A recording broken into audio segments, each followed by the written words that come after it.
Welcome to বিজ্ঞান দিশারি YouTube channel. আমি সুপ্রভাত স্যার চলে এসেছি একটি নতুন ক্লাস নিয়ে। আজ তোমাদের ভৌত বিজ্ঞানের জৈব রসায়ন থেকে ইম্পর্টেন্ট 1 নাম্বার 2 নাম্বার ও 3 নাম্বারে প্রশ্ন নিয়ে আলোচনা করব, যে প্রশ্নগুলো তোমরা আগামী মাধ্যমিক পরীক্ষায় এখান থেকেই অবশ্যই কমন পাবে। এই চ্যানেলে যারা নতুন তারা সাবস্ক্রাইব করবে এবং ভালো লাগলে লাইক ও শেয়ার করবে। চলো এখন প্রশ্ন উত্তর পর্বে আসা যাক। প্রথম 1 নম্বরের প্রশ্ন উত্তর নিয়ে আলোচনা করব। প্রথম প্রশ্ন, কোন বিজ্ঞানী সর্বপ্রথম অজৈব যৌগ থেকে জৈব যৌগ ইউরিয়া প্রস্তুত করেন? উত্তর হবে ফ্রেডরিক ভোলার। দ্বিতীয় প্রশ্ন, ইউরিয়ার সংকেতটি লেখো।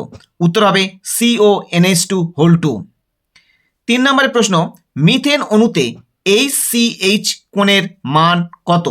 উত্তর হবে 109 ডিগ্রি 28 মিনিট। 4 নম্বরের প্রশ্ন, একটি দ্বিবন্ধনযুক্ত অসম্পৃক্ত জৈব যৌগের উদাহরণ দাও। উত্তর হবে ইথিলিন, সংকেতটা হবে C2H4। 5 নম্বরের প্রশ্ন, একটি ত্রিবন্ধনযুক্ত অসম্পৃক্ত জৈব যৌগের উদাহরণ দাও। উত্তর অ্যাসিটিলিন, যার সংকেত C2H2। 6 নম্বরের প্রশ্ন, অ্যাসিটিলিন যৌগের অণুতে HC ট্রিপল বন্ড C কোণের মান কত? উত্তর হবে 180 ডিগ্রি। 7 নম্বরের প্রশ্ন, ইথিলিন যৌগের অণুতে HC ডবল বন্ড C বন্ধন কোণের মান কত? উত্তর হবে 120 ডিগ্রি। 8 নম্বরের প্রশ্ন, কোন গ্যাসকে মার্স গ্যাস বলে? উত্তর হবে মিথেন, যার সংকেত CH4। নেক্সট 9 নম্বরের প্রশ্ন, কাঁচা ফল পাকাতে ও পাকা ফলের সংরক্ষণে কোন জৈব পদার্থ ব্যবহার করা হয়? উত্তর হবে ইথিলিন, যার সংকেত C2H4। 10 নম্বরের প্রশ্ন, মাস্টার্ড গ্যাস প্রস্তুত করতে কোন জৈব পদার্থ ব্যবহার করা হয়? উত্তর হবে ইথিলিন। 11 নম্বর প্রশ্ন, এলপিজি গ্যাসের প্রধান উপাদান কি এবং এর গঠনমূলক সংকেতটি লেখো। এলপিজি গ্যাসের প্রধান উপাদান হলো বিউটেন, যার সংকেত C4H10 এবং এর গঠনমূলক সংকেত CH3 CH2 CH2 CH3। এটা খুবই ইম্পর্টেন্ট প্রশ্ন। নেক্সট 12 দাগের প্রশ্ন, এলপিজি গ্যাস রবারের নলের ছিদ্রপথ থেকে বেরোতে থাকলে তা বোঝার জন্য দুর্গন্ধযুক্ত পদার্থ কি মেশানো হয়? উত্তর হবে মিথাইল বা ইথাইল মারক্যাপটেন। 13 দাগের প্রশ্ন, সিএনজির একটি ব্যবহার লেখো। উত্তর হবে জ্বালানি হিসাবে ব্যবহৃত হয়। 14 দাগের প্রশ্ন, ভিনাইল ক্লোরাইডের পলিমারের নাম কি? উত্তর হবে পলিভিনাইল ক্লোরাইড বা PVC। 15 দাগের প্রশ্ন, ইথিলিনের পলিমারের নাম কি? উত্তর হবে পলিইথিলিন। 16 দাগের প্রশ্ন, টেট্রাফ্লোরো ইথিলিনের পলিমারের নাম কি? উত্তর হবে পলিটেট্রাফ্লুরো ইথিলিন বা টেবলন। এইবার এই প্রসঙ্গে বলি, এই সমস্ত প্রশ্নগুলো পলিমার বলতে বলে, সেখানে দেখো টেট্রাফ্লোরো ইথিলিন এর পলিমার সামনে একটা পলি কথাটা যোগ করে দিলে উত্তর হয়ে যাবে পলিটেট্রাফ্লুরো ইথিলিন। এবার এই পলিটেট্রাফ্লুরো ইথিলিন থেকে মনোমারে যেতে গেলে তাহলে পলিটা বাদ দিলেই হবে টেট্রাফ্লুরো ইথিলিন। এইভাবে আমরা এগুলো মনে রাখতে পারি। যেমন ইথিলিনের পলিমারের নাম, তাহলে ইথিলিনের আগে যদি পলি কথাটা যোগ করি উত্তর হবে পলিইথিলিন। অর্থাৎ কোনো মনোমার থেকে পলিমারে যেতে গেলে আমরা পলি কথাটা যোগ করলে অ্যান্সার হয়ে যাবে। নেক্সট 17 দাগের প্রশ্ন, অ্যালডিহাইডের কার্যকরী মূলক কি? উত্তর হবে CHO। 18 দাগের প্রশ্ন, কার্বক্সিলের কার্যকরী মূলকটি লেখো। উত্তর হবে COOH। নেক্সট 19 দাগে আইইউপ্যাকের নাম লেখো। মাধ্যমিকে একটি আইইউপ্যাকের নাম থাকে, এখানে আমি বেশ কয়েকটি বেছে দিয়েছি, যেগুলো এর মধ্যে থেকে আইইউপ্যাকের নাম একটা আসতে পারে। প্রথম CH3CH2OH এর আইইউপ্যাকের নাম হবে ইথানল। দ্বিতীয়টি CH3COCH3 এর নাম হবে প্রোপানন।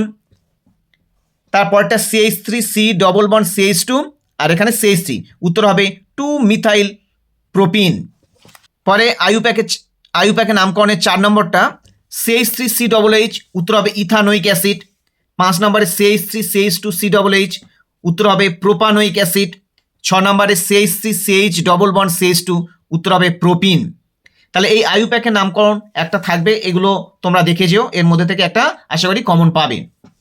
নেক্সট 20 দাগে 1122 টেট্রা ব্রোমো ইথিনের গঠনমূলক সংকেত লেখো। উত্তর হবে CHBr2 CHBr2, এটা হলো এর গঠনমূলক সংকেত। 21 দাগে দেখো প্রোপাননের গঠন সংকেত লেখো। এটা হলো প্রোপাননের গঠন সংকেত, এটা ভালো করে দেখে নাও, এটাও ইম্পর্টেন্ট একটা প্রশ্ন, প্রোপাননের গঠন সংকেত। এইভাবে এটা লিখতে হবে। নেক্সট 22 দাগে একটি বায়োডিগ্রেডেবল প্রাকৃতিক পলিমারের উদাহরণ দাও। উত্তর হবে প্রোটিন। প্রোটিন হলো একটি বায়োডিগ্রেডেবল পলিমার। এছাড়া হতে পারে স্টার্চ, সেলুলোজ, এরাও বায়োডিগ্রেডেবল পলিমার। এবার আমরা আসবো 2 নম্বর এবং 3 নম্বরের প্রশ্ন। এগুলো 2 নম্বর এবং 3 নম্বরের প্রশ্ন হিসেবে পরীক্ষা আসবে। এগুলো খুবই ইম্পর্টেন্ট, প্রশ্নগুলো একবার দেখে নাও। 1 নম্বরে জৈব যৌগ ও অজৈব যৌগের মধ্যে পার্থক্য লেখো। 2 নম্বরে সম্পৃক্ত হাইড্রোকার্বন ও অসম্পৃক্ত হাইড্রোকার্বন কাকে বলে, একটি করে উদাহরণ দাও। 3 নম্বরে সমবয়তা বা আইসোমেরিজম কাকে বলে। 4 নম্বরে মিথেনকে অক্সিজেনে দহন করলে কি ঘটে, সমিত রাসায়নিক সমীকরণ সহ লেখো। 5 নম্বরে মিথেনের হাইড্রোজেন পরমাণুগুলো কিভাবে ধাপে ধাপে ক্লোরিন দ্বারা প্রতিস্থাপিত হয়ে কার্বন টেট্রাক্লোরাইড উৎপন্ন করে। এটা খুবই ইম্পর্টেন্ট প্রশ্ন, এটা খুব ভালো করে করবে। 5 নম্বরে যে প্রশ্নটা আছে। 6 নম্বরে শিল্পক্ষেত্রে ইথিলিনের প্রস্তুতির বিক্রিয়াটি লেখো। ইথিলিনের 2টি ব্যবহার উল্লেখ করো।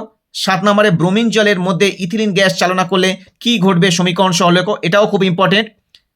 8 নম্বরে এলপিজি ও সিএনজির পার্থক্য লেখো। 9 পলিমার কাকে বলে, পিভিসির ব্যবহার লেখো।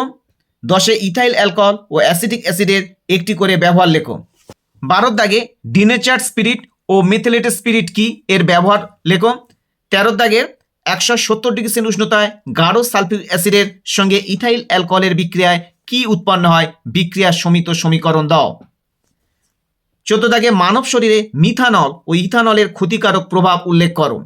15 দাগে প্রশ্ন, অ্যাসিটিক অ্যাসিডের সঙ্গে সোডিয়াম হাইড্রোক্সাইডের বিক্রিয়ার সমিত রাসায়নিক সমীকরণ সহ লেখো।